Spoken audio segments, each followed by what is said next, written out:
Welcome to বৃষ্টির notebook. তো আজ অনেক দিন পরে আবার তোমাদের সাথে ভিডিও শেয়ার করছি, যেহেতু এই কদিন অনেকটা টুকটাক কাজের চাপ ছিল, তো সেই কারণে ভিডিও পোস্ট করার সময় হয়ে ওঠেনি। আর তাছাড়াও মানে ভিডিওটা তৈরি করার জন্য তো কিছু জিনিস প্রয়োজন, সেগুলো কমপ্লিট করে তারপর ভিডিওটা এডিটিং করা, তারপর পোস্ট করা, তো সেই কারণে সময় হয়ে ওঠেনি। অনেক দিন পর আজকে আবার তোমাদের সাথে ভিডিও শেয়ার করছি।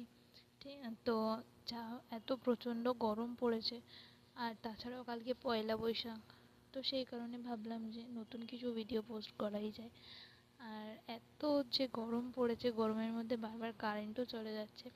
তো হাত পাখার প্রচলন ছিল অনেক পুরোনো দিন, মানে অনেক আগে মানুষের যখন হাত পাখা, তারপর মোমবাতি, এখন তো এগুলো তেমন কোনো ব্যবহার হয় না।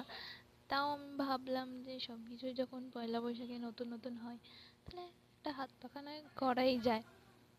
তো এই এটা একটা জামার বাক্স ছিল, জামার বাক্সটাকে কেটে নিয়ে দুটো এপাশ ওপাশ দুটোকে আঠা দিয়ে আটকে দিয়ে তারপর কিছু লাল কাপড়ের উপর কলকা করলাম। কলকা করে ভাবলাম যে পুরোনো দিনে সেই সাবেকি পাখাগুলো যেমন দেখতে হয়, অতটা সুন্দর হয়নি, তাও চেষ্টা করলাম কিছুটা করার।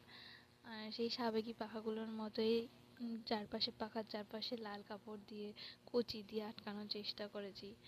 আর পাখার ডালটা একেবারেই ফাঁকা ফাঁকা লাগছিল, সেই কারণে ওটাতেও একটু লাল কাপড় জড়িয়ে দিয়েছি, এমনি যাতে আর কি সব কিছুই যখন হচ্ছে সেই জন্য আরও পাখার ডালটাও জড়িয়ে দিলাম, নাহলে কেমন একটা লাগতো না, সেই কারণে।